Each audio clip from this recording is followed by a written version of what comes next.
दिल्ली में विधानसभा चुनाव को लेकर सियासी पारा चढ़ा हुआ है। राजनीतिक दल एक दूसरे पर आरोप प्रत्यारोप कर रहे हैं, साथ ही जीत के बड़े बड़े दावे भी किए जा रहे हैं। इसी कड़ी में बीजेपी विधायक ओपी शर्मा ने दावा किया है कि दिल्ली विधानसभा चुनाव में बीजेपी की सरकार बनेगी। उन्होंने कहा कि जैसे जैसे चुनाव नजदीक आ रहा है, दिल्ली में जनता का समर्थन बीजेपी की ओर बढ़ता जा रहा है। ओपी शर्मा ने अरविंद केजरीवाल की यमुना नदी को लेकर दिए गए बयान पर भी हमला बोला। कहा कि अरविंद केजरीवाल को अपने बयान के लिए हरियाणा और दिल्ली की जनता से माफी मांगनी चाहिए। बिना किसी सबूत के जो आरोप केजरीवाल लगा रहे हैं, ये कोई नई बात नहीं है। इससे पहले भी अपने आरोपों को लेकर वो माफी मांग चुके हैं। हमारे संवाददाता प्रणय शर्मा ने खास बातचीत की है बीजेपी विधायक और विश्वासनगर से बीजेपी प्रत्याशी ओपी शर्मा से।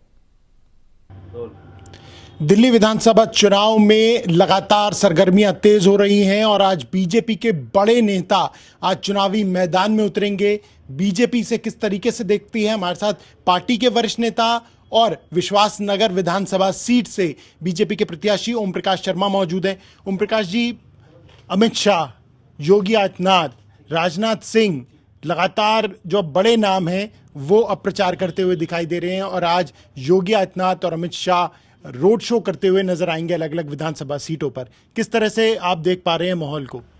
देखिए, भारतीय जनता पार्टी बहुत भाग्यशाली है, उसके पास ऐसे ऐसे स्टार हैं ये और किसी भी पार्टी के नसीब में नहीं है। तो हमारे यहाँ जब इतने बड़े स्टार हैं और पार्टी का जब चुनाव हो रहा है तो उसमें निश्चित रूप से सबकी सहभागिता जो हो रही है ये पार्टी के लिए एक सुखद है। और ये दिल्ली के अंदर बदलाव का जो संकेत है कि इतने लोग जब लोगों को समझाएंगे तो पार्टी की बात जन जन तक पहुंचाने का कार्य हमारे ये जो स्टार जितने भी हैं ये करेंगे और जनता अपना मन बदलेगी और 5 तारीख को कमल का बटन दबाकर दिल्ली में भारतीय जनता पार्टी का सीएम बनाएगी। आप इस सीट से कई बार के विधायक भी रह चुके हैं, लंबा अनुभव आपको राजनीति में है। इस बार का माहौल ओम प्रकाश जी आप कैसा देख पा रहे हैं? क्या आपको लगता है कि बीजेपी का जो वनवास है वो खत्म होगा? देखिए, भारतीय जनता पार्टी का समर्थक वर्ग व कार्यकर्ता पूरे उत्साह और उमंग के साथ दिल्ली के कोने कोने में काम पे लगे हुए हैं और इस उत्साह के माहौल को देखते हुए ये लगता है कि अब वो दिन दूर नहीं जब ये कलंकित केजरीवाल जो आतंकवादियों और देश के दुश्मनों की बीन पर जो नाचता है, अब इसकी विदाई का समय आ गया है और दिल्ली में भारतीय जनता पार्टी का मुख्यमंत्री बनने का समय निश्चित हो चुका है। एक और मुद्दा इन दोनों काफ़ी ज्वलंत है और ये मुद्दा यमुना से जुड़ा है। यमुना के मुद्दे पर आप विधानसभा में कई बारी बीजेपी और आम आदमी पार्टी आमने सामने भी हुई है। जो गंभीर आरोप है दिल्ली के मुख्यमंत्री आतिशी ने भी लगाया, अरविंद केजरीवाल ने भी लगाया कि हरियाणा जानबूझकर यमुना में अमोनिया की जो मात्रा है वो बढ़ा रहा है। देखिए, कोई आदमी को अगर दिमागी रूप से पागलपन हो, पागलपन का कोई शिकार हो जाए,